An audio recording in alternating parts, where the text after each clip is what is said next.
Back in 2018, the biggest active underwater eruption ever happened, at least the one that we could officially record. Scientists followed earthquakes that struck the area in the western Indian Ocean off Madagascar. Between 2018 and 2021, over 11,000 earthquakes struck a small island called Mayan between Madagascar and Mozambique. The strongest one had a magnitude of 5.9. Until then, this area had been pretty peaceful. There had only been 2 earthquakes recorded over 50 years. Along with regular earthquakes, there were also some unusual seismic hums, like earthquakes at pretty low frequencies, forming deep underground. People couldn't feel those hums at the surface, but researchers around the world discovered them and realized they were related to volcanic activity no one actually noticed coming. Something strange happened. That underwater eruption created a giant skyscraper-sized volcano. This new underwater volcano turned out to be around 1.5 times the height of One World Trade Center in New York, and almost 10 times bigger than the Statue of Liberty. The area where it appeared had been explored in 2014, but it was almost flat, peaceful, and empty back then. Now, there is an actual volcano nearly 8,500 feet below sea level. The volcano gets its magma from a super profound reservoir located nearly 34 miles underground. It's the deepest reservoir of volcanic magma that we know about. The Earth has layers, and the middle one is kinda chunky. It's very much like peanut caramel filling many chocolates have. Research shows there are probably hunks of oceanic crust deep inside the Earth's liquid mantle. They're stuck there, creating large lumps in something that was supposed to be a smooth layer. Our planet has a rigid outer layer. It includes a hot upper mantle and cracked crust. The hot mantle moves and churns all the time, making the crust at the surface move too. This way, the oceanic crust dives into the depths and makes huge magma plumes go up toward the planet's surface. Scientists even found an ancient piece of the Pacific Ocean hundreds of miles underneath China. Those are the old remains of the Pacific seabed from long ago, and they were pulled downward below Earth's surface into the mantle transition zone. This rocky slab that used to be at the bottom of the ocean is made of the crust and some solid parts of the upper mantle. Most of the volcanic activity on our planet happens where we don't even see it, under the surface of the ocean. About 70% of all volcanic activity happens in the oceans, and mostly in the area of the South Pacific, with over 1,100 volcanoes squeezed into that area. Coastal cliffs, mountain changes, soils, and sediments that line valleys. These are only a small portion of the rocks on our planet. Oceans hide so much more deep down below the Earth's surface. In between the Earth's surface and its core is the mantle. It's a warm, thick layer of rock that moves and flows constantly. Some hundreds of miles below, there's a place where diamonds grow. As they form, they go through high temperatures and pressure, after which they eventually freeze. That way, when they arrive at the surface, scientists can explore their structure, find out how they formed, and understand better what's going on in the depths of our planet. Thanks to diamonds, they realized the mantle was very wet, and it possibly contained much more water than all the oceans on Earth. Our planet is eating up its own oceans. As its tectonic plates move, dive, and go beneath one another, they drag huge amounts of water into the Earth's interior. The water beneath the surface of our planet can help with developing magma and lubricate faults, which actually makes earthquakes more likely to happen. Water is actually stored in the minerals. It gets incorporated into the planet's crust when new oceanic plates form. They go through the process of bending and cracking as they grind under other plates, and huge amounts of water then go deep into the crust and mantle. Scientists research an area that's 18 miles under the surface. They realize these zones pull 3 billion teragrams, which is more than 2 billion pounds. Any ocean is like a whole new world. There are incredible sceneries below the surface, magnificent waterfalls, lakes, and rivers. There are thick layers of salt beneath the seafloor, and rivers and lakes form because seawater goes through those layers and dissolves them, creating something that resembles pools. The dissolved salt makes the surrounding water denser. That water then settles there, which eventually forms underwater lakes or rivers. But there are also mountain chains, trenches, canyons. There's a canyon in the Bering Sea with more than 8,500 feet of vertical relief. This makes the Grand Canyon look way smaller than it is, since the underwater canyon is nearly 2,500 feet deeper. Deep parts of the ocean are really cold. The temperature of the water can be about 40 degrees, but at the bottom, water can get boiling hot. There are hydrothermal vents in the seafloor. Those are the hot springs located at the edges of tectonic plates. The water they release can reach a temperature of up to 750 degrees Fahrenheit, but the pressure at such depths is very intense. So intense, no human being can handle it. Still, it's the pressure that keeps the water from boiling. Ocean depth is on average 2.3 miles. Light waves can still enter at 3,280 feet, even though it's in a very small amount, so all the mysteries hidden below that point remain in total darkness. The actual illuminated part of the ocean goes until 600 feet. Even though the sun gives us light, most of our planet is dark all the time. It's all because of the oceans, covering over 70% of our planet. The loudest sound that came from an ocean, and of the loudest sounds ever recorded, came from an ice quake. It was so loud, researchers picked it up by sensors more than 3,000 miles away. There was a seismic activity that made frozen ground break down. The Antarctic ice sheet is bigger than the continental part of the United States and Mexico together.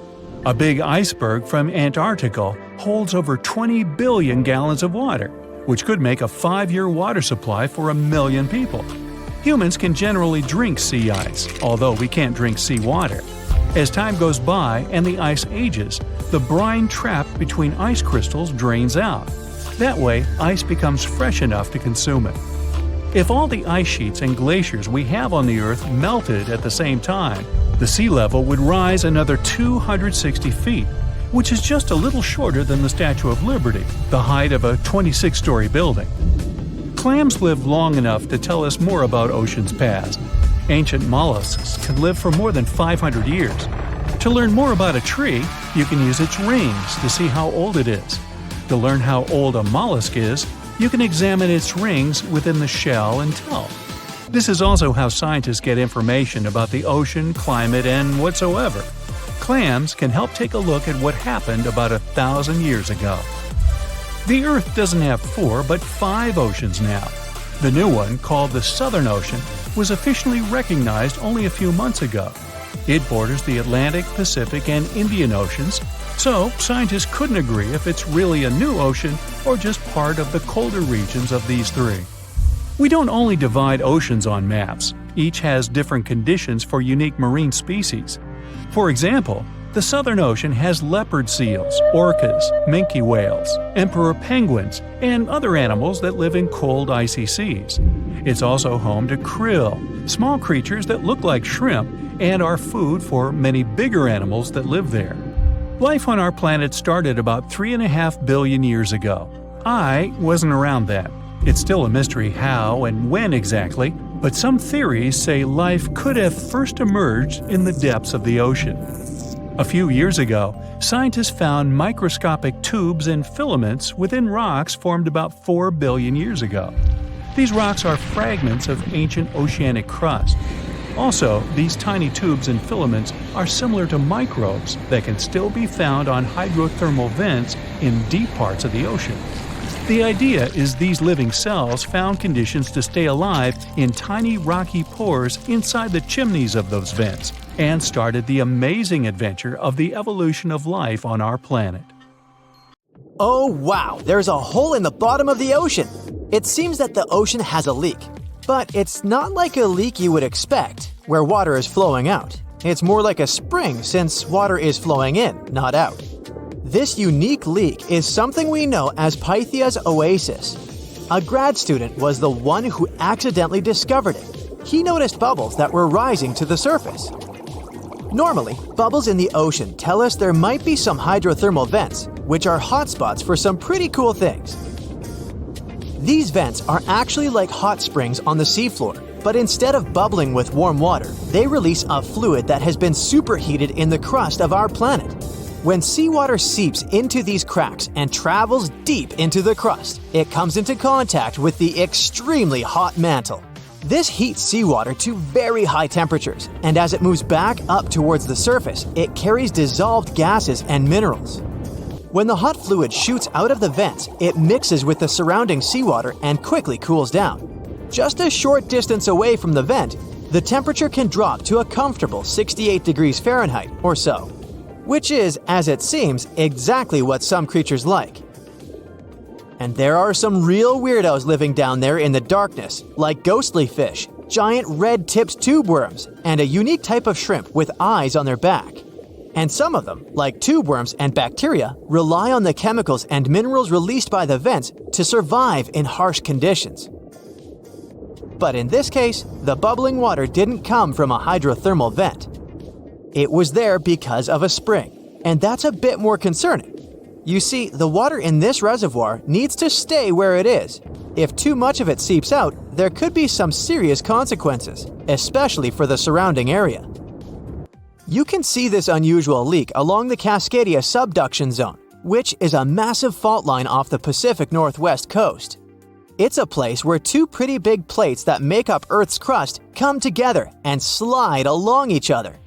The water from Pythia's Oasis kinda acts as a lubricant between these plates. You can think of the fault zone as an air hockey table. When the fluid pressure is high, it's like you've turned the air on. That means the friction between the plates is reduced, which allows the plates to move. But if the fluid pressure is lower, the two plates can lock together, which then leads to the buildup of stress. Not that they'll feel bad. In the context of tectonic plates, stress is some pressure or force that can cause deformation. And if this stress starts to build up, at some point, it's gotta go somewhere. When it's too much, it can trigger earthquakes, and most likely, not small ones. For example, a release of stress in the Cascadia subduction zone could lead to a magnitude 9 earthquake. For comparison, the biggest earthquake we've ever recorded happened in Chile in 1960, and it had a magnitude of 9.5. The damage was enormous. So we hope the water will stay in its reservoir and keep maintaining the delicate balance between the tectonic plates. We've explored only 5% of the ocean. Who knows how many cool things are there at the bottom, waiting to be found? For example, check out these mysterious holes scientists have stumbled upon in the depths of the Atlantic Ocean, near the Azores. They're neatly aligned and are about 4 inches apart, or in some cases, even several feet. They resemble punctures left by a sewing machine. Some think these holes could have a biological origin. For instance, some fish may have made them while walking along the seafloor. Others believe we could be looking at something that's human-made, maybe left by a spiked tire. Of course, such holes are perfect for making up stories about creatures from other planets who allegedly made them. Or maybe even legendary monsters, like that one from Loch Ness. It's definitely hard to explain such symmetry of the holes, but one deep-sea biologist offered a pretty good explanation.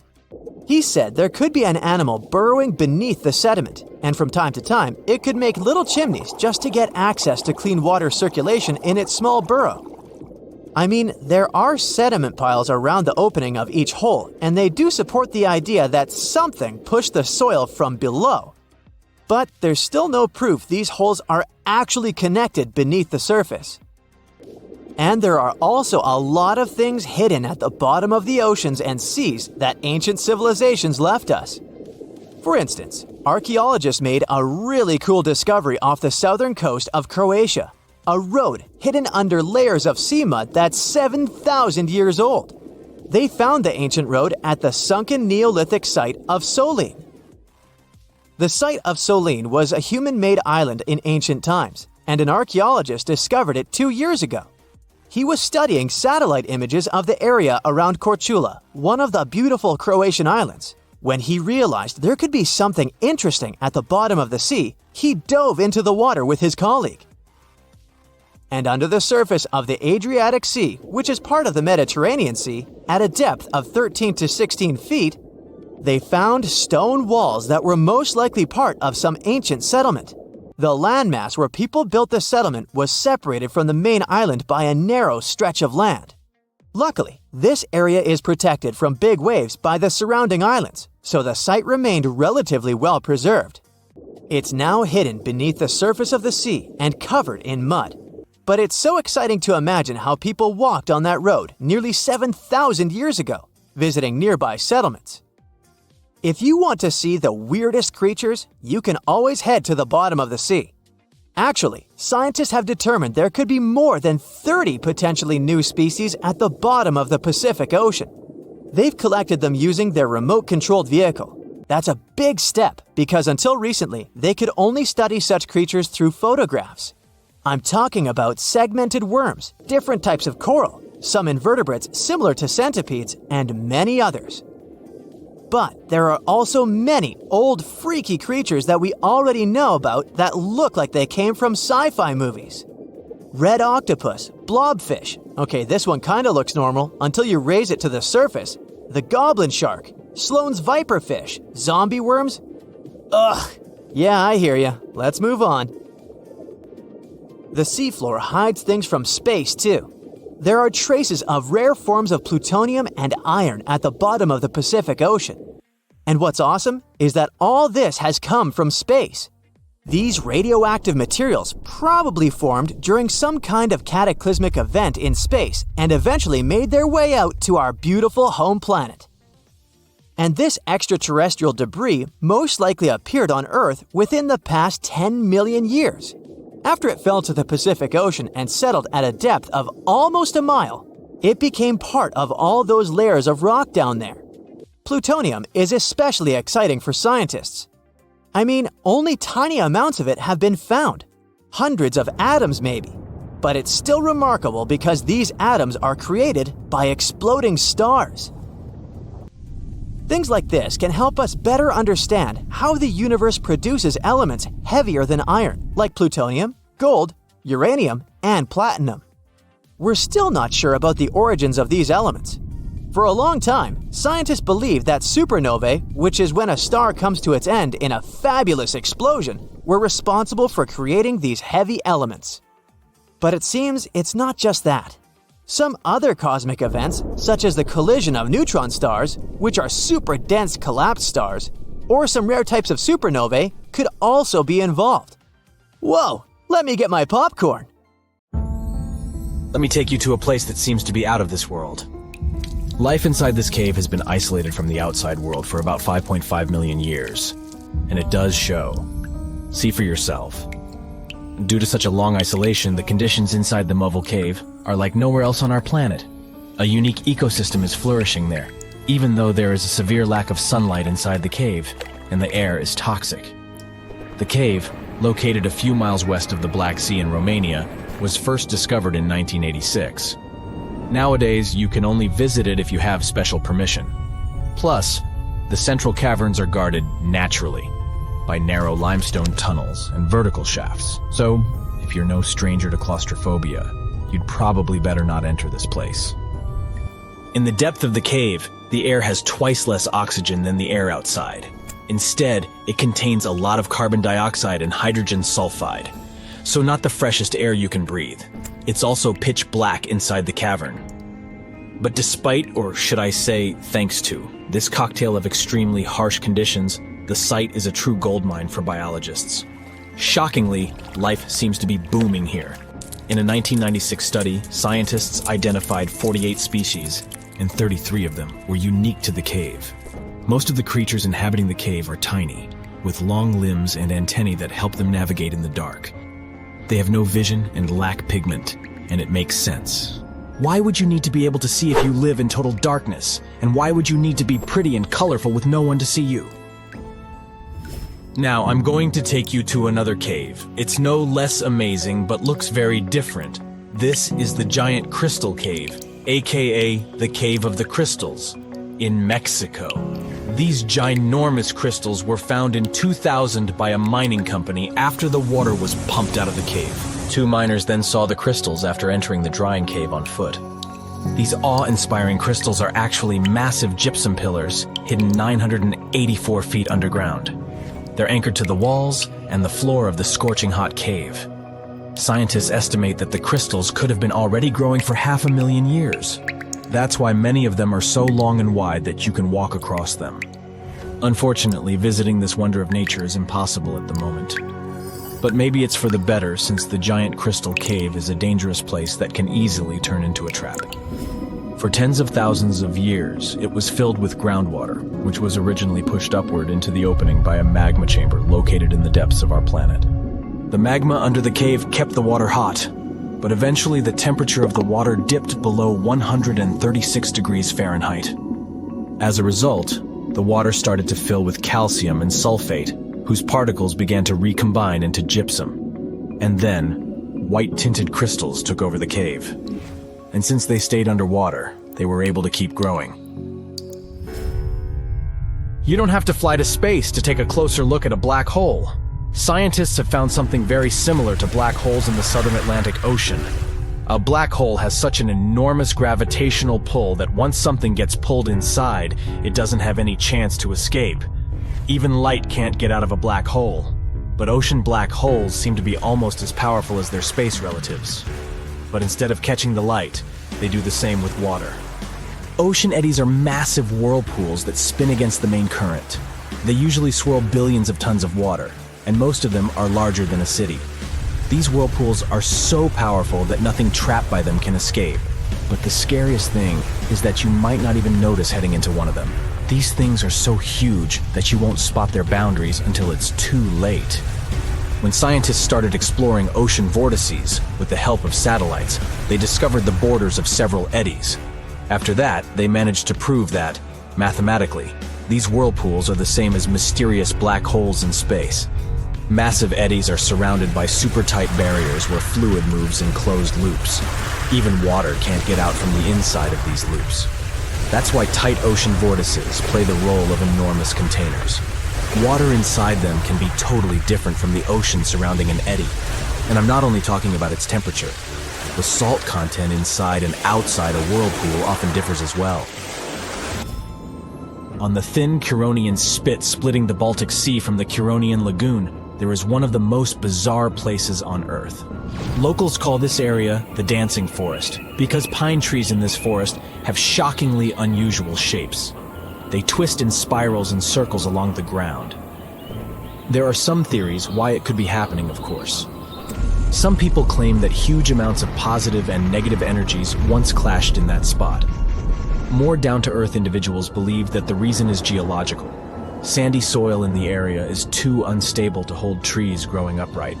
The most popular is the idea that strong winds blowing from the water influence the shape of the trees. In any case, experts haven't come to the final conclusion yet. Look at these underwater crop circles. For the first time, they were spotted in 1995, close to southern Japan's coast. Local divers called these 7-feet-wide structures mystery circles. The enigma had been plaguing many minds for almost 16 years until the culprit was finally caught. Imagine the researchers' surprise when it turned out to be a male pufferfish. The fish needs a bit more than a week to build one circle, and the aesthetics are obviously crucial.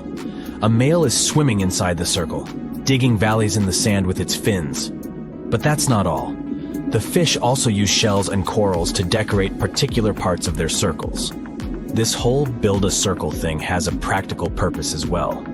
The way a male fish swims pushes the sand toward the center of the circle and creates a mound which later serves as a nest. The next mystery on our list is in the Caribbean. Just off the coast of Belize, there's a giant sinkhole. That's the Great Blue Hole. It's about 1,000 feet across and more than 400 feet deep. Once, a long, long time ago, this hole was a cave. But then rising waters filled it, making it collapse in on itself. The deeper you'll descend into the Great Hole's crystalline waters, the darker it will become. You'll see tons of stalactite-filled caves there, but entering them is extremely dangerous, unless you want to get hopelessly lost. Once you reach a depth of 50 feet, you'll notice that the water is shimmering. That's the invisible line dividing the sinkhole's salty top from the freshwater abyss. You might want to turn back right now. Who knows what you might come across in the murky depths. There was an old Amazonian legend that told about the river that was so hot that it boiled. and it was believed to be just a legend until Peruvian geoscientist Andres Russo questioned if the river could be real. All experts denied such a possibility. After all, hot rivers do exist, but only in the areas where there are volcanoes. As for the part of the country mentioned in the legend, there are no volcanoes in that region. But Andres Russo was too dedicated to give up. And in 2011, he finally located the river from the legends. The water in it was indeed steaming hot. Its temperature was 186 degrees Fahrenheit, not boiling, but pretty close to this point. But what shocked the researcher the most was the size of the river. One could think that the almost boiling water was the result of the activity of an underwater hot spring. But thermal pools are always small, while the river is 20 feet deep and flows for almost 4 miles. This is the only river of its kind on our planet. On a sunny day, a man was diving in shallow waters near South Africa. At one point, he saw something that didn't catch his eye at first. A pile of shells that looked as if it had been put together. Maybe by some other diver, he must have told himself. But out of all these shells came the most unusual of creatures, an octopus. The gorgeous underwater animal looked straight at the man before swimming away. Impressed by his new acquaintance, the diver started visiting the octopus every day. He watched it use shells and seaweed to protect itself and learned how it hunted and cared for its eggs. All these encounters became the basis for a now famous documentary. In the movie, the diver wanted to study the relationship between a wild octopus and its observer. Initially, the octopus was a bit too shy to let the man get close. But over time, it began to trust him and even explored his body. At one point, the octopus even rested on the diver's chest. The man soon began to look at the underwater creature as his octopus friend. Sure, the documentary did make it look like a true friendship, but that was most likely because of all the close-ups and eerie music. But you can't really know what the octopus is thinking. Maybe what looks like tenderness is just curiosity or confusion. Maybe an apparent hug is really just a defense mechanism. Some people may love octopuses, but can they really be friends with a human? Until they learn to talk, I guess we'll never know. That doesn't make an octopus less of an interesting creature, though. Apart from those quirky sets of tentacles, obviously, octopuses have another characteristic that sets them apart from other sea creatures. A recent study that involved studying the footage of octopuses living underwater shows that they sometimes develop this unusual behavior. They seem to throw things at each other on purpose. It can be anything from dirt from the bottom of the sea to shells or rocks. Octopuses are known to be solitary creatures, so when something or someone, like an underwater camera person, gets too close to them, they might lash out. Just as we have yet to discover the limits of our galaxies and constellations, we know very little about the bottom of the sea. It's one of the reasons why we find it so hard to explain the behavior of some underwater creatures. The truth is, we don't have good enough technology able to deal with harsh conditions and a limited amount of light underwater. You might have asked yourself at one point, what's the deepest part of the ocean? It's called the Mariana Trench. We don't really know exactly how deep this giant hole is, since it's too difficult to measure, but it's somewhere around 6.8 miles deep and 5 times longer than the Grand Canyon. This massive underwater trench was first studied back in 1875 with the help of a weighted rope. Back in 2012, a Canadian film director reached the bottom of the trench in a submersible vessel called the Deep Sea Challenger. Some of the most bizarre creatures on the planet were discovered here, including the Dumbo octopus, the sea cucumber, and the goblin shark. The Mariana Trench got its name from the nearby Mariana Islands, which were named Las Marianas in honor of Spanish Queen Mariana of Austria. The Mariana Trench might be the deepest part of the ocean that we know of. But one other mysterious phenomenon that's interesting for researchers is called phantom bottoms. In the late 1940s, when the sonar became standard equipment, ships and submarines noticed unexpected signals coming from the ocean. Those signals came from areas where no seafloor was supposed to exist. What's even more mysterious is that this fake seafloor appeared to move. One researcher at Scripps University found out that these phantom bottoms showing on maps were indeed alive. They were made out of a layer of jellyfish, shrimps, and other deep-sea creatures. The reason why they move is that they rise to the surface at night to feed. To top it all off, even the way these creatures move is kinda calculated. They don't just move randomly, but seem to gather together by species. We used to believe underwater animals behave this way only to avoid being caught by predators. It's a mystery to scientists why they group in the same way to form a fake seabed. Our curiosity about the deep waters doesn't stop at the seafloor. If you went on a vacation to the beach when you were young, you probably remember the fun of digging in the sand. As the hole got deeper, you may have asked yourself, could I dig all the way to the other side of the Earth? None of us have ever found out. Our parents took us home when it got dark and chilly. Scientists are more reasonable when it comes to this subject. For starters, they know the best place to start digging would be underwater, since those regions are already deeper than what we can find on land. They also do not have the ambition to drill a tunnel through Earth. It's not even possible. That's mostly because of the extreme heat and pressure inside our planet. Even if we could technically dig a tunnel, it would not be safe to travel through it. However, reaching the mantle and retrieving a sample would be a huge scientific achievement, similar to landing on the moon. What we live on is called Earth's crust. Underneath it, there are other layers called the mantle, outer core, and inner core. Researchers have been trying to drill into Earth's mantle since the 1960s, but they haven't succeeded. Some failed due to technical issues, and others were unlucky and chose the wrong places to drill. Our planet's mantle is made of molten rock. Wouldn't that be dangerous if we ever reached it? Scientists say we have nothing to worry about, though. If and when the drillers eventually pierce through the crust underwater, hot molten rock won't pop up the hole and spill onto the seafloor like it would during a volcanic eruption.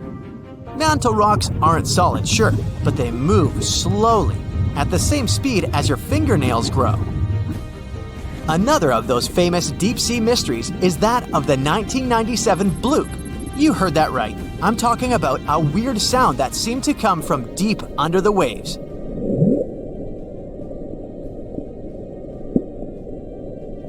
People heard it in the South Pacific.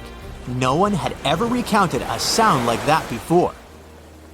Some thought it must have been emitted by a strange creature living deep in the ocean. It didn't help that the noise came from a location mentioned in a story by famous writer H.P. Lovecraft.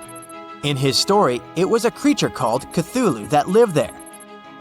In the novel, the author described it as a large, human-like monster with tentacles on its face and wings on its back. For many years, people tried to figure out where the noise came from.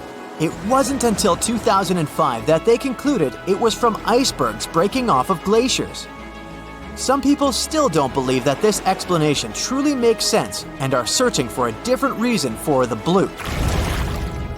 If creatures living outside of our planet ever decided to come to visit, you wouldn't expect them to go straight to the bottom of the sea, right? Well, some people claim there's a sort of spaceship on the ocean floor, discovered in 2011. It's basically an oval-shaped object located on the bottom of the Baltic Sea. In 2012, a team of divers explored the anomaly and found what appeared to be a staircase and other structures on its surface. This only added to the belief that the large object had been made by someone and wasn't just a natural phenomenon. Even more bizarre, close to the unidentified anomaly, the explorers' electrical equipment, like sonar instruments and satellite phones, started to malfunction. Some scientists believe it just to be a glacial deposit or some other natural formation, but they still don't know for sure what it is. Ever wonder why, despite all our advancements in technology and science, there's a vast expanse of our own planet that we barely know about? Believe it or not, Over 80% of our oceans remain uncharted territory. It's as if we've got this massive aquatic playground in our backyard, and we've barely scratched the surface. Also, did you know that only about 7% of our oceans have a special tag called Marine Protected Areas, or MPAs? How come this colossal body of water that envelops most of our planet is also among the most vulnerable and misunderstood spaces in the universe? Pressure has a lot to do with it. Our deep ocean is a beast of a place with no visibility, freezing temperatures, and pressure that's so intense that in certain areas it would make you feel like you're having the weight of 50 jumbo jets on your body. No wonder we're having an easier time sending people into space than to the bottom of the ocean. The deeper you go into the waters, the more pressure piles up. But let's not forget we have tech on our side, right? Scientists now use these cool satellite technologies that track the color of the ocean to check how much phytoplankton is there, for example. Why is this important, you might ask?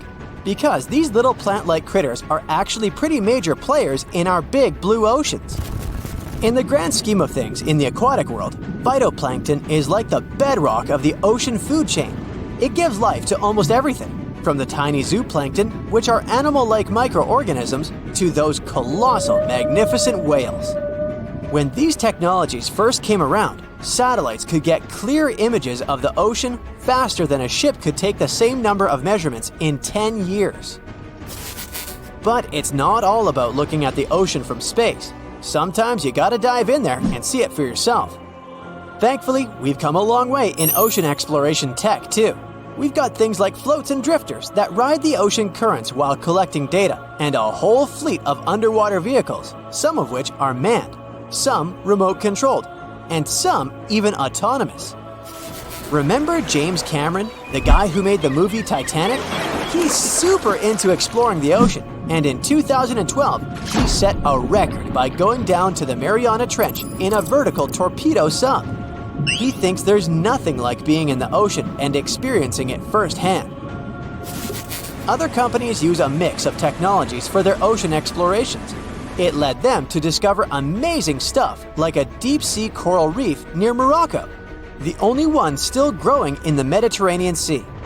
They've also discovered new species and documented ones previously thought to live only in the Atlantic. These efforts have convinced local authorities to declare some places as marine parks. As with most scientific areas, the road isn't without its bumps. These expeditions can cost quite a lot, and the lack of detailed maps and data only adds to the challenge. We can't always rely on bathymetric information, meaning the study of the ocean floor, because it's often not available. And that's the tricky part. We need to explore more to know more. But getting the funds for these kinds of projects can be tough when there are so many unknown variables. One particular company's explorations have helped protect nearly 4 million square miles of ocean so far. The data they collect during their expeditions is invaluable. It's used to identify new species, locate vulnerable habitats, and even show where threatened species are being overlooked. Their work helps dismiss excuses from local authorities who claim they lack the necessary information to establish more MPAs. The same company supports a goal known as 30 by 30, aiming to protect 30% of our oceans by 2030. It's a big target, and there's a long road ahead, but ongoing ocean exploration can provide the proof needed to keep more of our oceans safe. We also need to set aside areas for protection and research, even when we don't have all the facts just yet. On that note, some cool scientists have recently stumbled upon a gigantic and mysterious world beneath the Pacific Northwest coast's ocean floor. The best part is, this massive realm of life is pretty much cut off from the rest of the world above, making it like a secret underground club that only the best microbiologists have access to. Picture an active city. Except the city is microscopic cracks in the basalt rocks of our oceanic crust, and its residents are microbes. These tiny creatures aren't like you and me. They don't rely on sunlight or the organic products of land and water ecosystems for sustenance. Instead, they thrive on chemical reactions with rocks and seawater. Scientists call this type of life chemosynthetic, which sounds complicated, but it basically means life sustained by chemical reactions. While this sort of life has been found deep in mines and around seafloor hydrothermal vents, the scale at which these creatures are found under the oceanic crust is unprecedented. It might even be the most extensive ecosystem on Earth. A geomicrobiologist from Denmark was part of the team that made this discovery. He claimed that over 50% of our planet's surface is oceanic crust, which is an average of 4 miles thick. Imagine the size of this chemosynthetic party happening down there. This discovery didn't happen overnight. Since the 90s, scientists have found weird tiny holes in the basalt rocks that make up much of Earth's outer crust. They seem like they might have been made by bacteria. But hey, there was supposed to be no life there. I mean, imagine trying to survive in a place that's hot, deep, dark, dense, and mostly devoid of the organic compounds we need for life. Yet, here they are. In the following years, more pieces of the puzzle fell into place. Scientists found that the oceanic crusts had different conditions at the centers and edges. At the centers, rocks are jam-packed with energy-rich compounds that support these tiny life forms. But by the time they reach the edges, these chemicals are all gone. Fast forward to now, and it's time to put the puzzle together. A microbial ecologist from the University of North Carolina worked on this research and says we now have solid evidence of microbial life in the cracks and crevices of deep ocean basalt. The next question scientists asked was, how far does this life extend? Researchers collected samples of crust from a plate roughly 120 miles off of Washington's coast, drilling deep beneath the ocean's surface. What they found down there was remarkable. The life down there runs on a unique fuel, hydrogen. Yep, in the absence of sunlight, hydrogen provides the energy for all their biological processes. These microbes use hydrogen to transform carbon dioxide into organic matter. This matter and other byproducts, like methane, then fuel other organisms, creating a network of life. Of course, the life down there isn't as complex as the one we know up here. Scientists doubt there will be any multicellular life under the ocean because it's too hot and energy poor. But hey, who knows? This universe under our oceans still has a lot to reveal. This whole thing is significant for many reasons. First, it confirms that life can exist in places without oxygen, which changes our perspective on where we can find life. This makes us wonder if life could exist under similar conditions on other planets, where surface conditions might be too harsh. The implications on Earth are also profound. If a large portion of life exists in the oceanic crust, then our understanding of life on our own planet could be completely changed.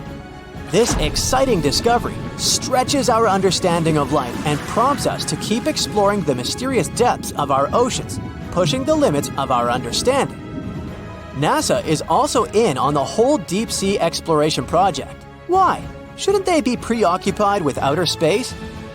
Because they're hoping to find hints about what the oceans on other planets might look like. NASA specialists are really hopeful that by unearthing underwater secrets, we can solve some of the big questions about space.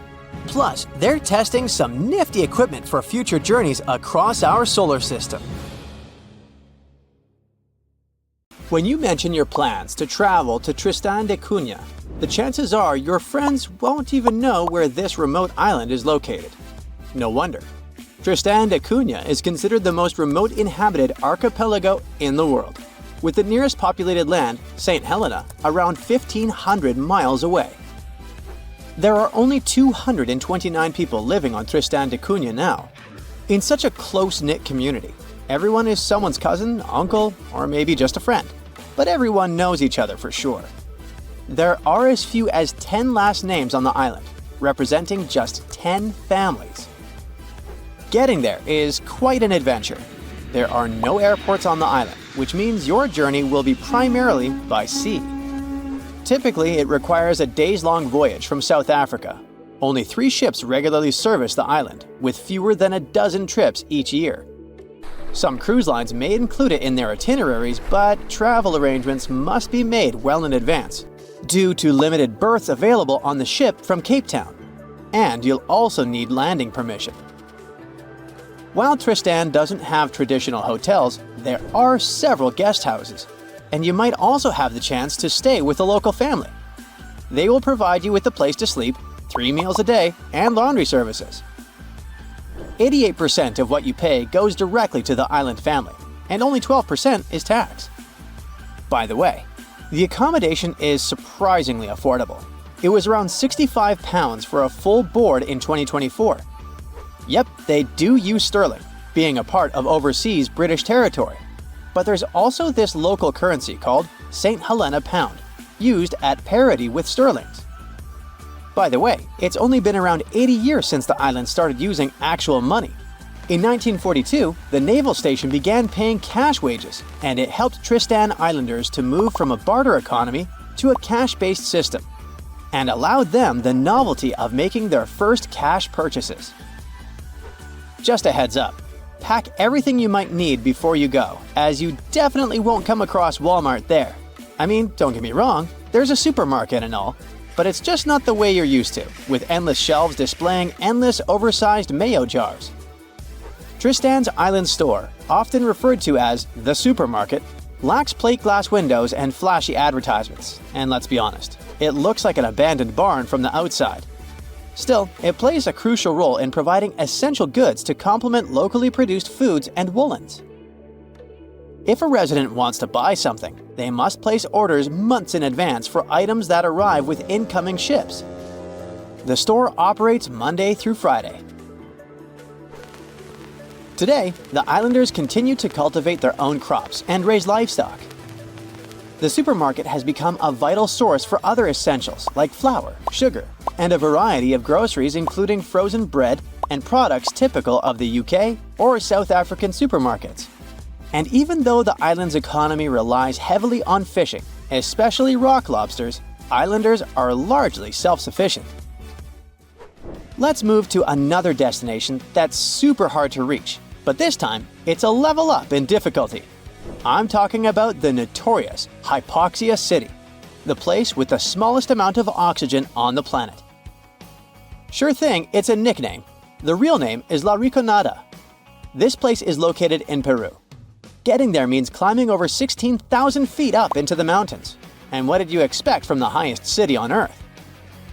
Despite its hard-to-reach location, it houses way more people than Tristan da Cunha, between 30,000 and 50,000. And while the island in the middle of nowhere looks idyllic, the Peruvian city of La Rinconada has very different looks. The urban layout features predominantly low-rise residences, where essential services are limited. La Rinconada is without a reliable supply of running water and lacks a sewage system.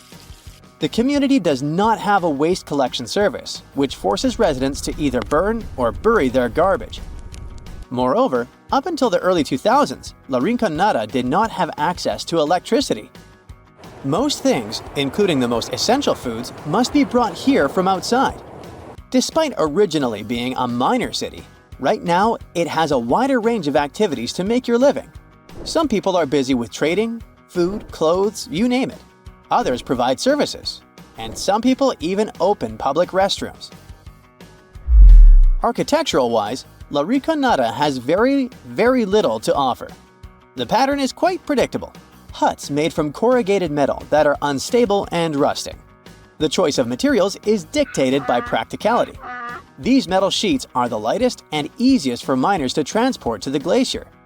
Unfortunately, the homes lack proper insulation, leaving residents shivering in the cold even though they have access to wool from local sheep, which is an excellent insulator. Sturdier rock homes exist but are rare, typically inhabited by wealthier miners. While the architecture might not be particularly captivating, the vistas certainly are. In nearly every spot in La Rinconada, a glance upward reveals La Bella Durmiente, or Sleeping Beauty, a massive glacier towering over the town. Getting to La Rinconada is very hard.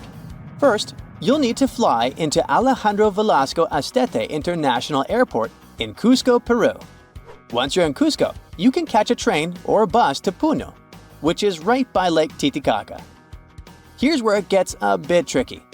The only way to really get up to La Riconada is by hitchhiking or finding a ride into the mountains. There might be some buses, but they don't run on a set schedule. If you're up for it, you can rent a car, but be warned, the roads can be pretty rough and tricky to navigate. So a little extra caution goes a long way on this adventure. Unlike Tristan da Cunha, where they adopted cashback in the 1940s, La Riconada doesn't rely much on it. The economy of this place is based mainly on gold mines. The mines are unguarded, unregulated, and often dangerous. Miners work for 30 days under a cachorreo system, where on the 31st day, they're allowed to take as much ore from the mine as they can carry as a form of payment. La Riconada has no bank, but it has many storefront fund transfer agencies, which miners use to wire money to their families. Still, they never know how much they're gonna send. Our next destination is Svalbard, a place that might seem unwelcoming due to its climate. But locals embrace everyone with open arms. No visa is required if you want to visit or even work there. Located near the top of the world, Svalbard offers a unique and remote charm. The capital, Longyearbyen, is home to a fascinatingly diverse community, with over 50 nationalities represented among its 2,400 residents. You might even spot a polar bear wandering into town on occasion. The living space is compact. There's just one grocery store, and the streets are numbered instead of named, adding to the town's distinctive feel. Longyearbyen also boasts a university center with around 300 students. Interestingly, every student must learn to use firearms for safety in the surrounding wilderness. Originally, it was founded as a mining town, just like La Riconada, but the focus has shifted mainly to tourism. However, a quirky tradition remains from its mining days. Visitors and residents alike take off their shoes when entering hotels and restaurants, a practice born out of the need to keep coal dust at bay. The last destination for today is Palmerston Island, a remote coral atoll in the Cook Islands, located about 290 miles northwest of Rarotonga. Famous traveler James Cook visited it on June 16, 1774, and the place was uninhabited at the time, despite ancient graves found there. Today, the island supports a small population of just 25 residents, primarily descendants of 19th century English sailor William Marsters. Marsters arrived in 1863 with 2 Polynesian wives and later added a third. He fathered 23 children. Fishing is the mainstay of the local economy, resembling subsistence living due to the island's isolation. Modern amenities and communication services are available. Although there's no airport, cargo ships visit periodically. You rub your eyes, trying to make sense of everything. Perfect circular holes in the bottom of the ocean floor off the coast of Big Sur in California. You have no idea how this happened, even though you're a marine biologist who's been practicing it for years. You go through some of the old records and find out that these holes have been around since the 90s. In 1999, a ship-mounted sonar conducted a survey and found 5,200 of these pockmarks, or large holes over 500 square miles, on the ocean floor. They look like moon craters underwater. You contact your team and get the robot ready to go down and explore the scene and bring back a few samples. You and the team drive to the coast and hop on the boat. You're sitting inside controlling the robot with a joystick.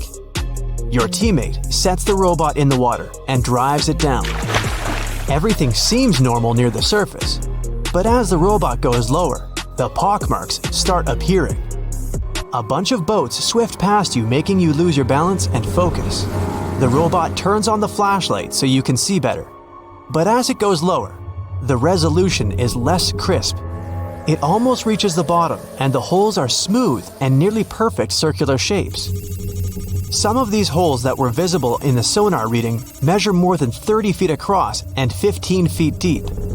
You show the rest of your teammates the images, and they're shocked. The robot continues swimming, but there appear to be more holes all around. Many of them are too small for the scanner to capture from above. These microdepressions are steep and have sort of tails going in a certain direction. It's possible that the currents underwater played a role in their shape. Everywhere the robot swims, there are new holes all around. After a couple of hours, the robot goes back to the boat with some samples. You take them back to the lab and study them. The robot clearly captures images of human trash, but the samples don't indicate anything alarming for now. Despite the fact that 1/3 of the pockets are filled with trash, there's still no explanation of how they were formed. It's late at night and the rest of your team heads back home. You're passing out in the lab, still trying to find some answers. You wake up the next day and while cooking breakfast, you get this idea that maybe these holes are gases venting out, which could be harmful to marine life. You quickly get the robot and sail out to the ocean once more. This time, you didn't even think about calling your teammates. You place the robot in the water and get behind the screen to control it. The robot descends to the bottom of the ocean and does a survey. So far, the holes still seem to be covered with trash. But some of the holes have marine life dwelling inside, like fish and seaweed. After much scanning, it doesn't look like they're producing any bubbles, which means there aren't any gases venting out, but you're determined to find them. After a while, you reach one of those large pockmarks, and the robot starts scanning around. You find some bubbles coming from a source, but the robot can't reach it. It swims around trying to find a spot, but nothing. You bring the robot back to the lab and work on it. You attach some mechanical arms on it that can lift things and move them. You bring the robot back down to the same spot, but the bubbles aren't as frequent as before. You use the arms to move some of the trash and find out that the bubbles are being produced by a group of crabs chilling next to a pile of plastic. Bingo! The bad news is, you still don't have a clue why the microdepressions and pockmarks exist. As you try to control the robot to go back to the surface, an octopus wraps its tentacles around it, pulling the robot down. You struggle with the controls and push it to maximum power, but the suctions of the octopus are too strong to break off. It's a game of tug-of-war with the octopus and your robot. It takes the robot under a pile of trash, thinking it's lunch. But you use the arms to maneuver the robot out and swim back to the surface. You go back to the lab even more confused. The robot has collected more samples for you to study. Your eye is glued to your microscope, trying to figure out what's going on, but nothing. You decide to do a carbon dating test to determine how old these holes are. After a while, you check out the results and are even more stunned than before. They show that the holes are around 400,000 years old, so it's likely that human trash wasn't the cause for all this. You pull many all-nighters trying to figure out the truth. You gather your team once more and hold a small press conference about this. You claim that this may be something we should be extremely worried about, but you still can't tell them more than what you know. With all the brain work put together, you find out that the large pockmarks haven't changed or been active for more than 50,000 years. The newer holes were most likely created by human trash settling in the bottom of the ocean floor. The marine life gathered some of this trash like plastics and discarded fishing gear and created homes for themselves. This is why around 4,500 of the holes are newer and have trash in them.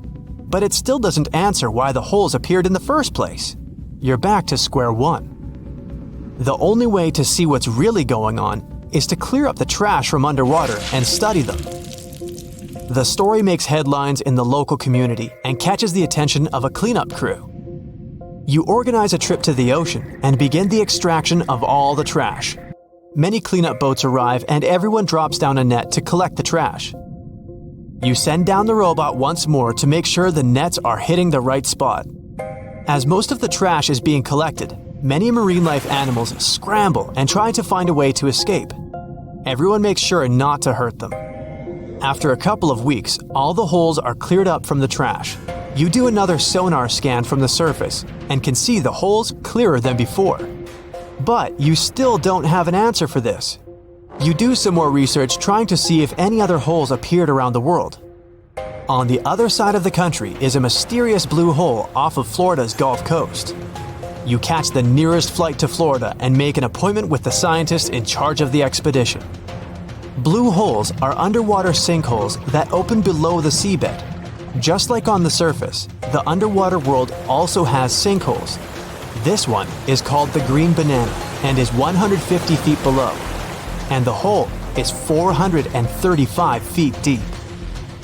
You dive with some special gear with the rest of the team to a barren ocean floor, and the hole is right there in front of you, looking like an oasis in the desert. You and the rest of the scientists are surprised by the diverse marine life dwelling within. Some sea turtles swim past you, and even sharks. These ones don't harm humans.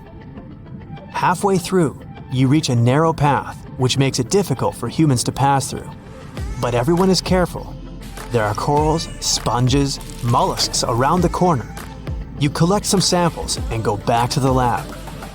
Blue holes in general are richer in nutrients than barren lands and host plenty of unique marine life. They're quite common and don't pose any sort of threat to anyone. After making the connections, you don't think the holes off the coast of California have anything to do with blue holes. The mystery goes on. The Earth has three main layers: two parts of the core, the dense, hot inner core, and the molten outer core. Then comes the mantle. And then follows the thin crust, the surface that supports life as we know it. At least, that's what we thought, because now scientists found a new mysterious layer located deep within the solid inner core. Earth's inner core is approximately 2/3 the size of the Moon, and made of nickel and solid iron. It's burning hot. The temperature at the center of our planet is the same as at the surface of the Sun. The outer core can reach almost 10,000 degrees Fahrenheit. It's difficult to explore it because we can't go there, and it's like looking through a really dirty window of 3,200 miles of molten metal and rocks. But we can rely on laboratory experiments on heated pressurized rocks, signals from seismic waves, and computer models. When an earthquake hits, it sends out seismic shock waves. Those waves travel through layers at a different speed, depending on the direction they go and the material they move through. In the new study, a team of scientists set a data set of 100,000 deep earthquakes. Some of them went over 60 miles below the surface. When an earthquake happens on one side of our planet, scientists track its waves all along to the other side. Waves change when they come to the other side, so scientists try to understand the materials these waves have passed through.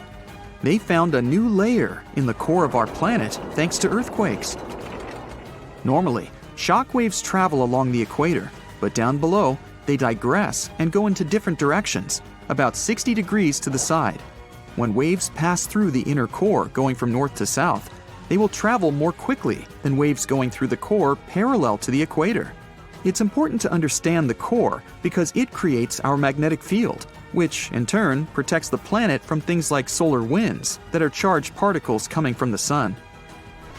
In the 1960s, we discovered the Earth pulsates every 26 seconds.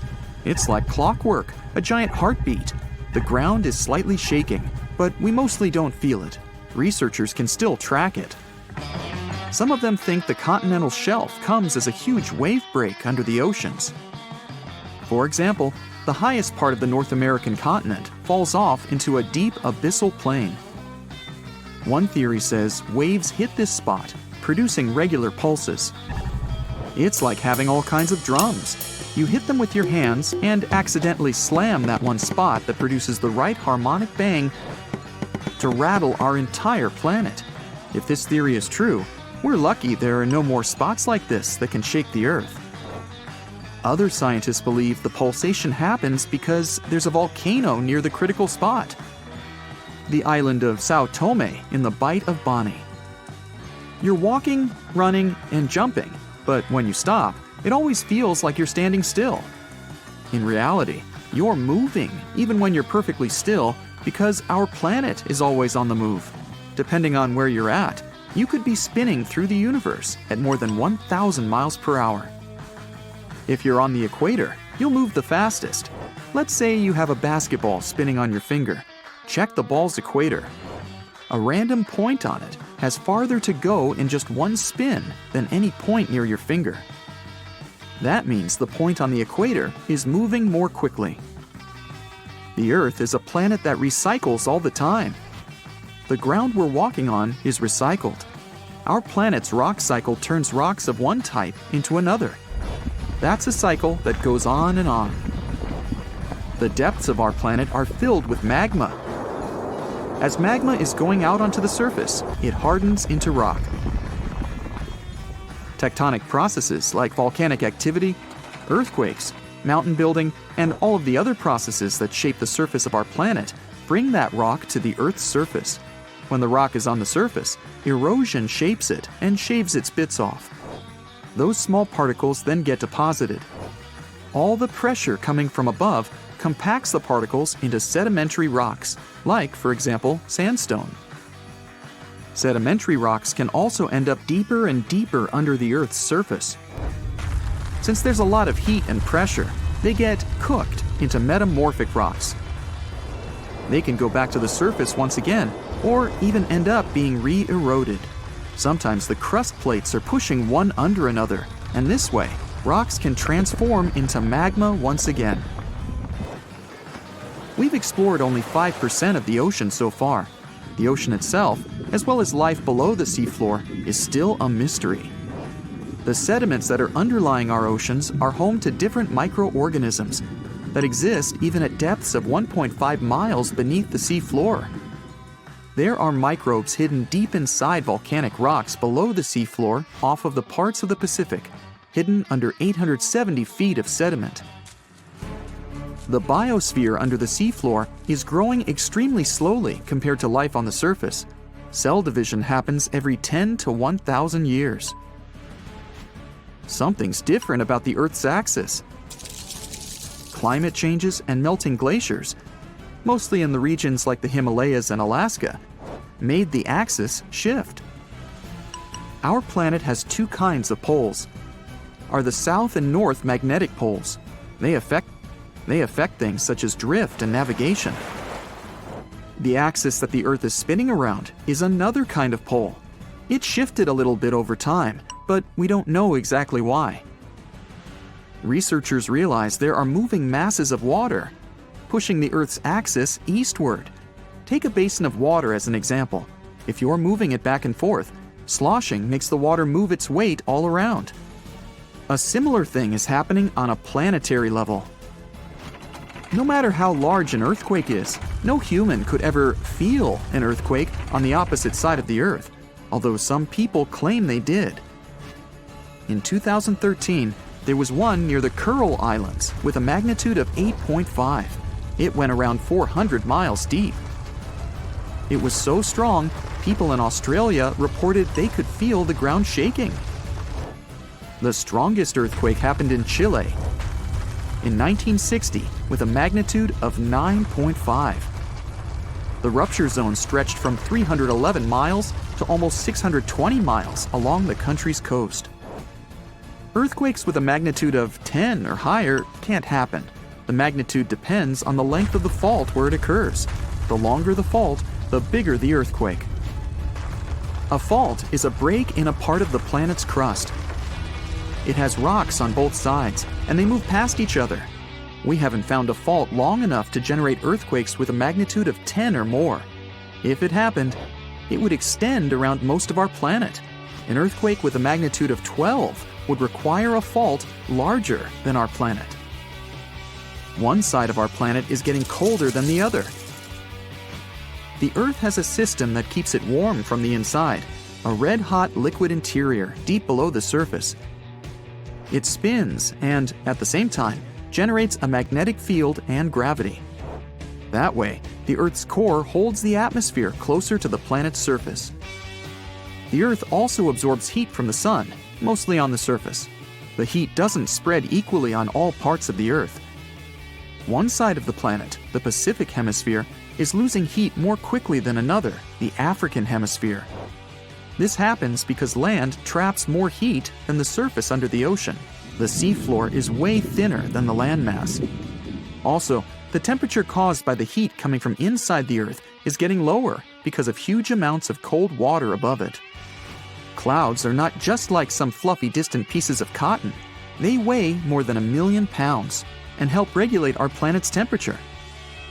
If you take all the water droplets in clouds and bring them to the surface, you could cover the planet with a liquid layer as thin as a human hair. It doesn't seem like a lot, but this water is crucially important for climate. We'd have warmer temperatures if it weren't for the clouds. How would you describe the shape of the planet we live on? It's definitely round, but it's not a perfect sphere. Because of the force of Earth's rotation, it's slightly flat on the North and South Pole. But there's more to it. The planet's rotation causes its sides to bulge outwards. The best term to describe our home planet is ellipsoid. Earth is nothing more than an oversized lumpy potato. These are the words of Atraji Ghosh, a solid Earth geophysicist from Bangalore. She and her team have been studying something called the Indian Ocean gravity hole. Sounds like the scenario for a science fiction movie, but it's very much real. We think of gravity as something consistent. If you drop a pen from your hand in Los Angeles and in Perth, they're going to fall to the floor at the same time. Well, this is not completely true. Gravity is connected with the mass of a celestial body. Astronauts on the surface of our moon don't walk, but move in hops. That's because Earth weighs 81 times more than the moon. Less mass means less gravity. Earth is more massive, so it has a stronger gravitational pull. But there's a catch. All this mass isn't distributed evenly across the planet. As a result, gravity varies as well. NASA has been mapping Earth's gravity field since 2002 using twin GRACE satellites. The maps they produced show where gravity is stronger and where it's weaker. Mountain ranges such as the Himalayas contain a lot of mass. This means they generate a stronger gravity field. The opposite happens in ocean trenches. The deepest of them is the Mariana Trench in the Pacific Ocean. You could almost stack 2 Mount Kilimanjaros inside it. The low concentration of Earth's mass below it means that the gravity field here is weaker. Places on the globe where huge chunks of mass are missing are called geoid lows. A geoid is an imaginary surface that follows the outline of sea levels around our planet. Imagine the Earth without any land. That shouldn't be too hard since the nickname of our home is Blue Planet. Now draw a curvy line along the surface of the oceans, and you get a geoid. In reality, the line stretches across oceans, as well as land masses. Scientists use this imaginary line to calculate the depth of tremors or objects that occur underground. When the wavy line goes down, that's a geoid low. The biggest of them sits at the bottom of the Indian Ocean. The first to discover it was a Dutch geophysicist in 1948. He was performing a gravity survey from a ship. The man noticed that sea levels dipped over 320 feet below the global average. The gravity hole got the official name Indian Ocean Geoid Low. It spans well over 1 million square miles off the southern coast of India. If you went out at sea in the middle of the gravity hole, you wouldn't notice much, just an endless ocean as far as the eye could see. The only way to measure the dip in gravity is through extensive geophysical measurements and calculations. The concept of a gravitational hole existed for nearly 2 centuries in the scientific community, but researchers could study it in high detail only after satellite measurements became possible in the late 20th century. A team of Indian scientists was determined to explain the anomaly that had been puzzling geologists for decades. They used supercomputers to simulate the seismic activity that formed our planet. A total of 19 simulations revealed how tectonic plates moved across the span of over 140 million years. This was during the Cretaceous period, the time when T-Rex roamed the Earth. Nearly a third of the possible scenarios produced a geoid low, similar to the one in the Indian Ocean. The most important factor in these models was the presence of magma plumes. These are places inside the Earth's mantle where lava flows upwards. The mantle sits between the planet's outer core and the thin crust we walk upon. The magma in the mantle plume is hotter than the surrounding rocks. The heat it generates melts and thins the crust. This creates hotspots that are brimming with volcanic activity. Yellowstone National Park and the Hawaiian Islands sit atop such hotspots. the Indian team of scientists linked the presence of magma plumes to the formation of the geoid low. Their source was an ancient ocean that disappeared tens of millions of years ago. It was located where the Himalayan mountain range sits today. Evidence of this lie in the marine rocks researchers found on the world's tallest mountains. The oceans ceased to exist when India's landmass separated from the supercontinent called Gondwana. It drifted north and merged with the rest of the Asian continent. At the time, the Eurasian supercontinent was called Laurasia. The Indian tectonic plate went down inside the mantle. It ended up under the African continent. This landmass contained a lot of crystallized material which was quite dense. When the sinking plate of the former ocean reached it, plumes of magma spilled out. As a result, low-density materials ended up closer to Earth's surface. Density is used to calculate mass, and if you remember our lesson in physics from the beginning of the video, less mass translates into a weaker gravity field.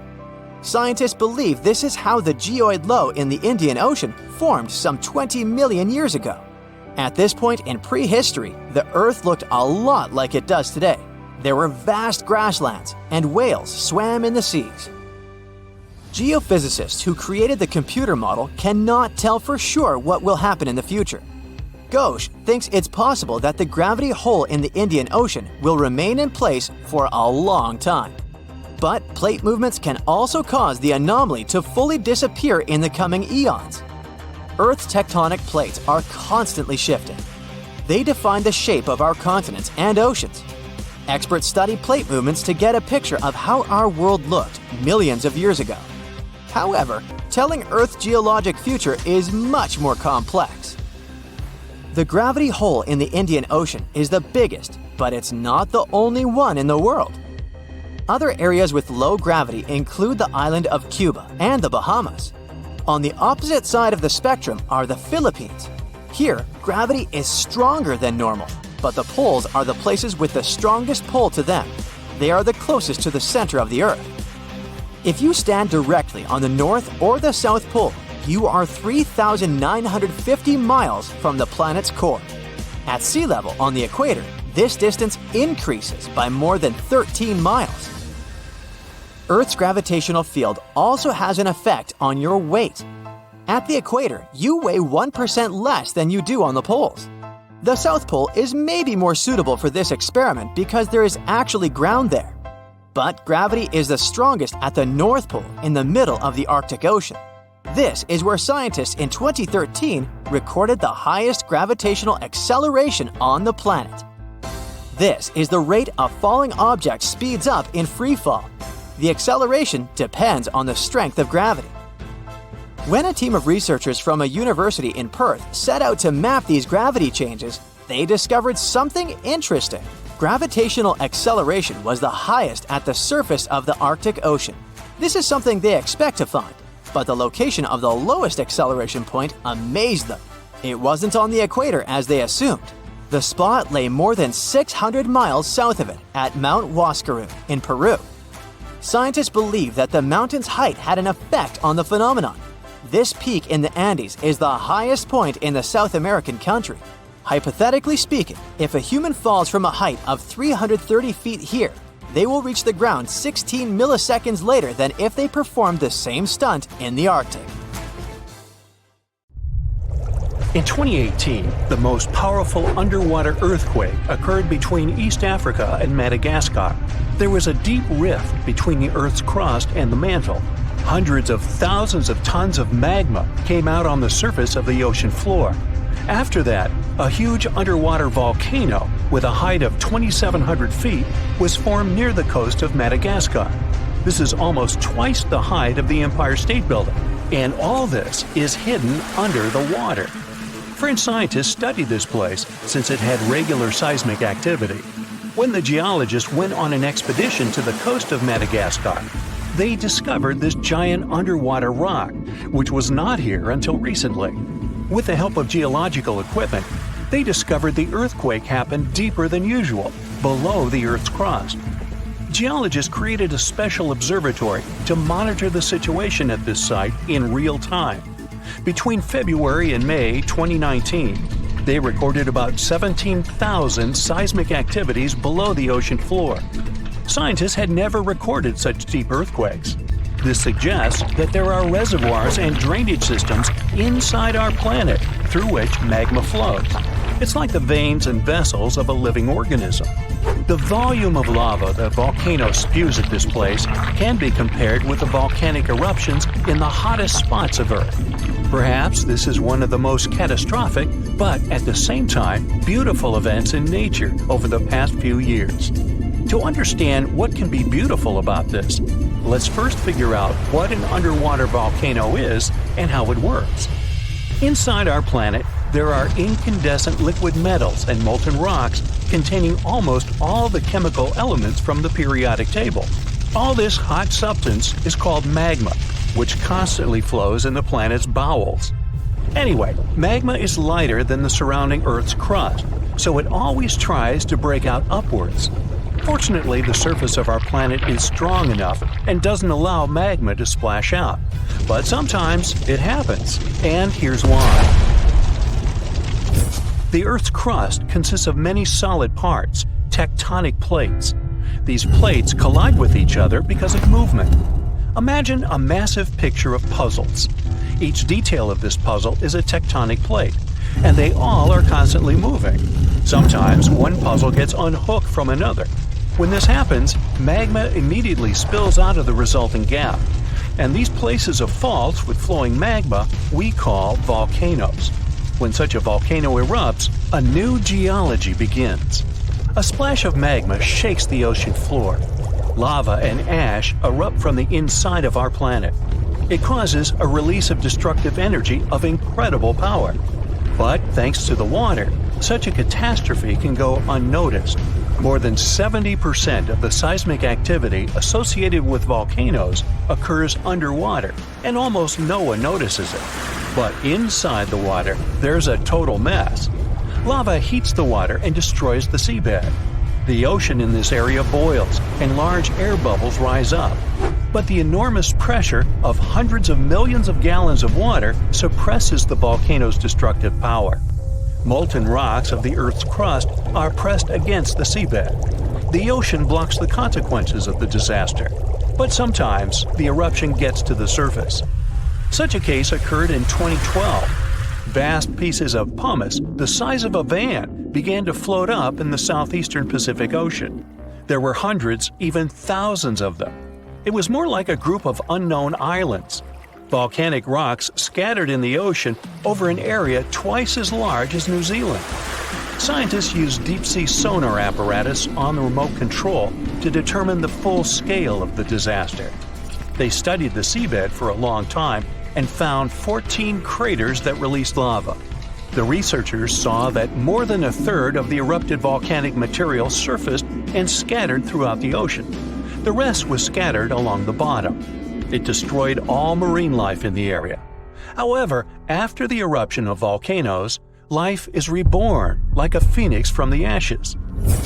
Volcanic ash, lava, and soil around the volcano contain many useful elements and minerals. They nourish the soil and promote the development of microorganisms not only on land but also in water. That's why there's so much vegetation, flowers, and trees around volcanoes. And underwater volcanoes can eventually form natural islands. This is a long process, resulting from which a large piece of land comes out of the water. When magma goes out, the water immediately presses it to the seabed. The eruption can go on for a long time. The released magma raises the level of the seabed. After another 100, maybe 1,000 years, a new eruption begins. New magma flows lay a new layer on the surface of the previous one. Over millions of years, layer by layer, the volcano has been growing. It's slowly rising up because of constant eruptions. Some volcanoes may go out forever, and some continue to erupt. And then, one day, the level of volcanic rock reaches the surface in the form of a huge island. After many more years, the volcano may go out, and then life appears on the formed island. The destroyed seabed area is filled with animals, trees, flowers, and plants. These volcanic islands have unique ecosystems because they develop separately from all continents. Observing such islands helps scientists understand how life on Earth was born. There are hundreds of islands around the world that have appeared because of eruptions of underwater volcanoes. You can find them in Hawaii, Indonesia, and Iceland. Many of them are inhabited by people. They build villages and small towns there. The ground on such islands is fertile. Fruits and vegetables grow there. The water is filled with fish. Such places may seem like paradise, but at the same time, it's dangerous to live there because the volcano may wake up. One of the most famous eruptions occurred on the island of Ogashima, south of Tokyo. People built a beautiful city right in the crater of an active volcano, and in May 1785, the eruption began. No one expected this to happen. At some point, thousands of birds rose and flew away from the island, and then the ground began to shake. A heavy, low sound came from beneath the underground depths. Thick smoke escaped from the top of the green volcano. The mountain threw dirt, large rocks, and red-hot pieces of magma into the sky. The disaster lasted several weeks. People managed to evacuate, and then there was a long recovery. Locals rebuilt the houses and brought the city back. Almost 250 years have passed since that moment, and during this time, the volcano has never woken up. Despite the risk of a new eruption, people continue to live there. The population is growing since this place resembles paradise, and no one wants to leave it. There are thermal springs, dense jungles with rich soil, and many fish. Meteorological and seismological services constantly monitor the volcano's activity. Movements and fractures of tectonic plates create another natural disaster: destructive tsunamis. Unlike volcanoes, huge waves are formed when seismic activity causes the crust to move vertically, up or down. When this happens, water pressure shifts on the ocean floor, which releases energy. This energy pushes the water and creates a tsunami. By the same principle, you form a small wave when you throw a stone into the water. First, a small tsunami appears. Then it picks up speed and increases in size. Its height can reach the level of a 5-story building. It's heading for the coast and accelerating to 500 miles per hour. This is almost twice as fast as a Formula One race car. Millions of gallons of water, weighing thousands of tons, are getting closer. And now the wave reaches the shore and demolishes everything in its path. Houses, trees, cars, nothing can withstand the destructive force of nature. Such tsunamis are a frequent occurrence on the coast of Japan. People have built massive shields near the land to stop the waves before they hit the shore. Still, in spite of all preparedness, somehow, nature always prevails. The protective shield of our planet decays and eventually fails. So do our satellites. First, communication satellites in the highest orbits go down. Next, astronauts in low Earth orbit can no longer contact their mission control center. And finally, hazardous, relentless cosmic rays start bombarding everything on Earth, causing havoc and devastation. Are these the terrifying consequences of the planet's magnetic field reversal we're going to face? Right now, as you're watching this video, Earth's north magnetic pole is extremely out of whack. It's so serious that scientists will have to update the global magnetic field model released a mere 4 years ago. Does it all mean that the magnetic pole of our planet will flip soon? Well, be patient, we'll figure it out a bit later. You see, the magnetic pole is moving quite erratically from the Canadian Arctic towards Siberia, and these movements are very unpredictable. But it's normal for the pole to be moving. There are long-term records from London and Paris that prove that the North Magnetic Pole moves randomly around the rotational North Pole over periods of several hundred years. But the most astonishing thing about its movement is that it's speeding up. Around the mid-1990s, the magnetic pole unexpectedly accelerated from a bit over 9 miles to 34 miles a year. And recently, the pole crossed the international dateline, moving toward the eastern hemisphere. The European Space Agency launched extremely accurate magnetic field satellites in 2013. Thanks to them, researchers have superb data they can use not only to make magnetic field maps, but also to update them every 6 to 12 months. That's how they were able to notice that the core field was weakening too. It might be a sign that the planet's magnetic field is about to flip. To understand this process better, we need to figure out how the core field works. Let's say we've got a bar magnet that runs through the center of our planet and has a north and a south pole. This magnet is incredibly strong, representing about 75% of the intensity of our planet's magnetic field at the surface. Our bar magnet is not only moving, but is also getting weaker, by about 7% every century. Admittedly, this bar isn't the perfect representation of the core field. It's more like electric currents generating Earth's magnetic field. Still, this model makes it easier to see what's happening to our planet now. The magnetic field of our planet plays an important role in protecting us from dangerous radiation and geomagnetic activity, which is the product of the interaction between the solar wind and Earth's magnetosphere. Earth's magnetic field also moves. Scientists have been studying and tracking the movement of the magnetic poles for hundreds of years. The historical motions of these poles indicates changes in the global geometry of the magnetic field of our planet, and they may point to the beginning of the field reversal too. That's what the flip between the north and south magnetic poles is sometimes called. You see, if the north magnetic pole moves a bit, it isn't a big deal. But a complete reversal might have a serious impact on the climate of our planet, as well as modern technology. Luckily, such flips don't happen overnight. The entire process stretches over thousands of years. Plus, even though the magnetic pole weakens during a pole reversal, it doesn't disappear completely.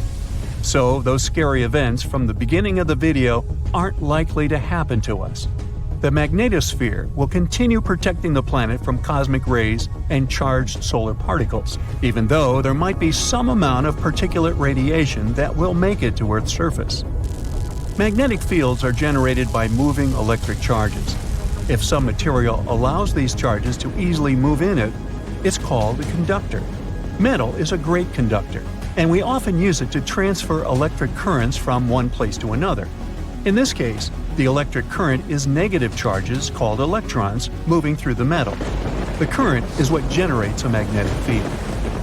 Earth has a liquid iron core. In other words, there are layers and layers of conducting material inside our planet.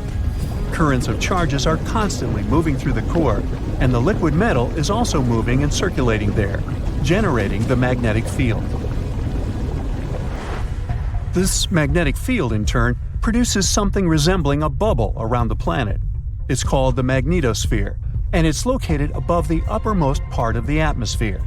This layer shields and deflects high-energy cosmic radiation, which otherwise would be extremely dangerous to people and other forms of life on Earth. The magnetosphere also interacts with the ionosphere, the layer of our planet's atmosphere containing loads of ions and free electrons and capable of reflecting radio waves. The interaction between these two layers and the magnetized solar winds is what scientists call space weather. The solar wind is normally mild, and there's no space weather whatsoever. But sometimes, the sun starts shedding gargantuan magnetized clouds of gas that can accelerate to incredible speeds. They're called coronal mass ejections, or CMEs. They're ejected from the sun over the course of several hours. CMEs usually look like giant twisted ropes and can occur spontaneously. Their frequency varies according to the 11-year-long solar cycle. For example, at a solar minimum, you can observe one ejection per day, and when the sun is in its most active phase, there might be 3 CMAs per day. Coronal mass ejections disrupt the calm flow of the solar wind and cause serious disturbances that can damage stuff both in space near Earth, like satellites, and on the planet's surface. If coronal mass ejections make it to Earth, their interaction with the magnetosphere generates geomagnetic storms. Those can trigger auroras, happening when a stream of energized particles hits the atmosphere and lights up. And then there are also solar flares. They develop more rapidly and with much more energy than coronal mass ejections. Solar flares often occur soon after coronal mass ejections. The most powerful volcanic eruptions pale in comparison to solar flares that release 10 million times more energy.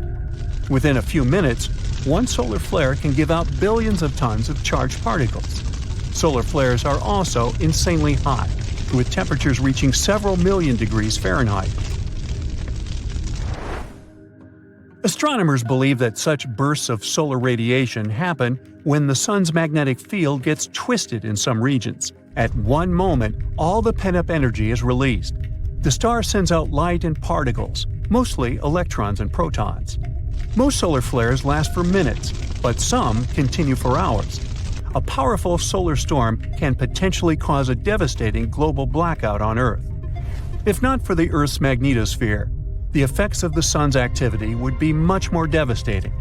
Luckily, the magnetosphere deflects most of the solar material hurtling towards our planet from our star at a speed of over 1 million miles per hour. But even so, during space weather events, there's a lot of hazardous radiation near Earth. It can potentially harm astronauts and spacecraft.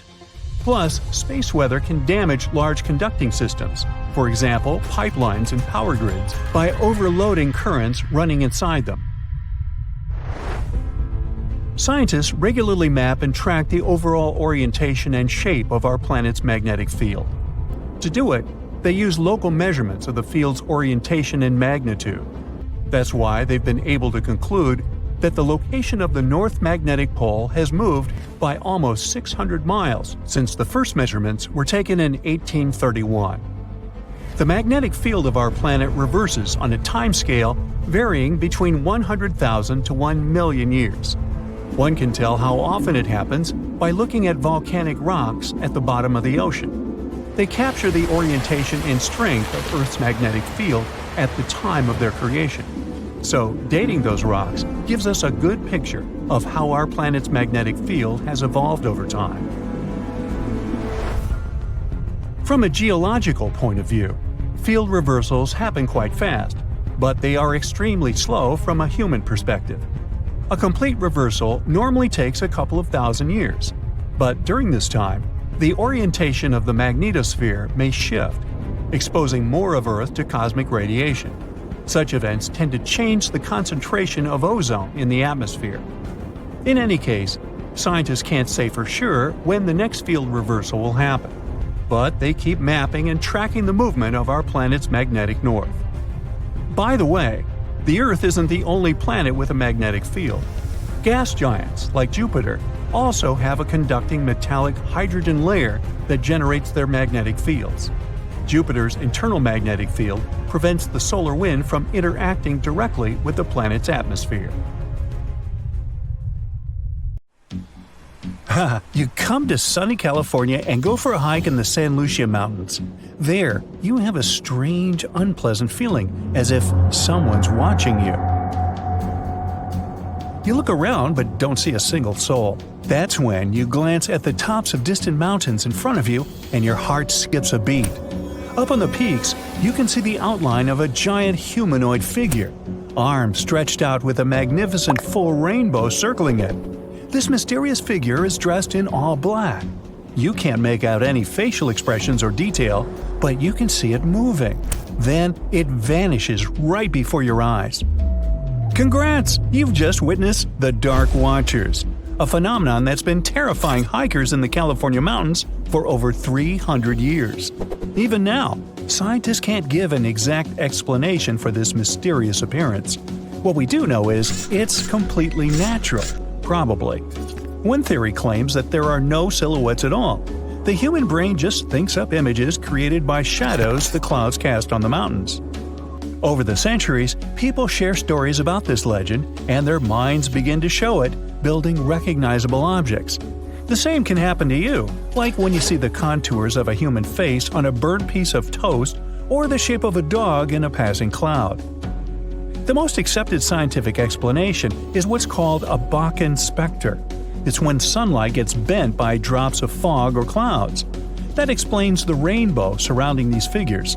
As for the shadow, it's only your own being stretched and projected on the mountains before you. After all, these figures usually show up when the sun is behind the witness. Natural or not, the vanishing mysterious figures scared the wits out of you. So we head to Antarctica. Snow, ice, and more blinding sun. Yep, it's a desert too. The light is almost blinding. You squint and off in the distance, you see something red sticking out from all the surrounding endless white. As you get closer, you realize it's a waterfall, an ominous red cascade flowing from the glacier. Splashes fly in all directions and stain the white snow. Don't worry, these so-called blood falls are nothing of the sort. Millions of years ago, hey, I wasn't around then, a glacier formed over a pond and blocked access to sunlight, heat, and oxygen. Then the pond managed to break through the glacier with a little trickle of water. When such salty waters with high levels of iron meets oxygen, it creates that scarlet rust color. This is the only waterfall of its kind in the world.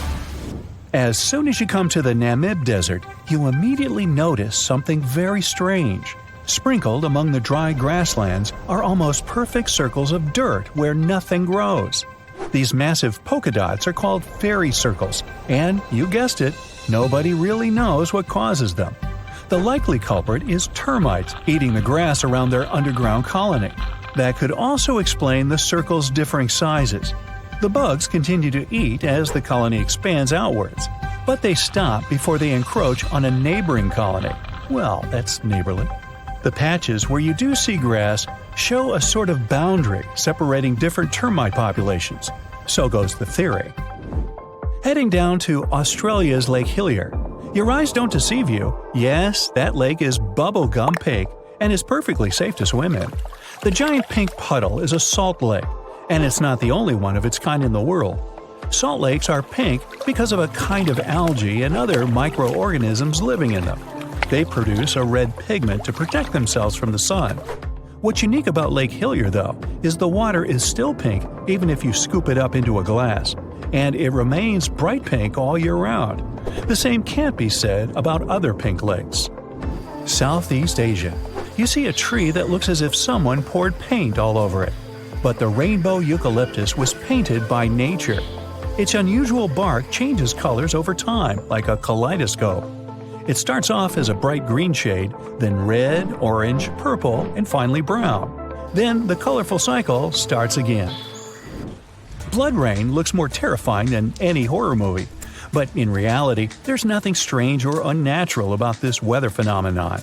People have known about such scarlet-tinted rains since the times of ancient Rome. Sometimes, powerful winds lift red dust into the atmosphere and carry it far, far away, to another galaxy. In the end, this dust gets mixed with clouds, which colors the rain.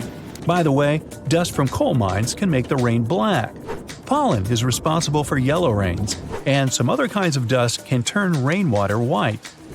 Back in 2009, people in Ishikawa, Japan saw a kind of rain no one's ever seen before. It was raining tadpoles. The first reason was that the wind that day was so strong, it lifted and carried all those tadpoles away in no time. The second possible reason was that big birds such as gulls just dropped them while they were flying to their nests. Some scientists believe these creatures were hauled off the ground by a waterspout and rained down later. By the way, that day people found not only tadpoles, but also frogs and fish instead of puddles. And yep, it can be raining worms too. Some people claim they've seen snake rains. Yikes! And instead of common raindrops, people have watched translucent jelly-like blobs falling down from the skies. Now, Australian spiders are notorious, and to frighten people, they've even learned how to rain. Spider rains are a pretty common thing in Australia because of ballooning. They climb up trees, then spin strands of silk, and that's why the wind can carry them away. Usually people don't notice it, but when it's wet, hundreds of spiders climb up to more desirable places. People say that when it rains or snows, it's possible to see spiders literally drift down on those webs as if they were balloons. If you ever travel to the Mekong River, you'll probably have a chance to see glowing balls rising up from the water and beelining straight into the air. The locals call these the Naga fireballs. Sizes may vary, so these reddish balls can be as tiny as a cherry and as large as a watermelon. During the night, you can see dozens and sometimes even thousands of fireballs. Scientists don't have any solid explanation why it happens, but it's probably flammable gas released by the marshy environment. Still, a local superstition claims it's all because of a giant serpent living in the Mekong. Now, shelf clouds look like something from a sci-fi movie. They form when warm and moist air gets caught in a thunderstorm updraft. These ominous clouds most often mean a storm is coming. Breathtaking rainbow clouds appear on top of cotton-like puffy clouds after thunderstorms. The puffy clouds are low-altitude ones. When the water vapor they contain condenses, the resulting droplets act like prisms. This forms multicolored caps over the clouds. Morning glory clouds are extremely rare. They look like massive tubes stretching across the sky. Most researchers agree that these clouds appear when an updraft squeezes through the cloud. This creates the signature rolling appearance. The cool air at the back of the cloud makes it sink downward. The best, but not the only place to see morning glory is Australia's Gulf of Carpentaria. If you decide to travel there to see these clouds, choose a period from late September or October to early November. Huge white lumps over your head are called mammatus clouds. They make you believe the sky is falling. Most clouds form when air rises in the atmosphere, but not mammatus ones. They appear when moist and cool air goes down and mixes with dry air. The result? Unique puffed rice clouds. By the way, if you spot this phenomenon, bad weather is just around the corner. Whoa, mama! If you get to the bottom of the Caribbean just off the coast of Cuba, you'll see circular columns, paved floors, symmetrical stone structures. That's what the Cuban underwater city looks like. Why was a large city abandoned? Lots of people believe the ruins once belonged to a long-forgotten civilization. But scientists have their doubts. They claim the lost city is nothing but a natural phenomenon that appeared about 5 million years ago. Such disc and donut structures often occur around the areas of the seafloor where natural gases break free. Those who have ever heard an annoying sound a kettle makes when the water is boiling can imagine what the whistle sounds like. Even though this noise isn't as blood-curdling as some other unexplained sounds, it doesn't make the whistle any less mysterious. It's incredibly elusive. In 1997, only one underwater microphone was able to pick it up. At that time, researchers didn't manage to pinpoint the source of the noise. The most likely cause of the unusual sound is the eruption of one of the submarine volcanoes. But once again, there's not enough proof to make sure.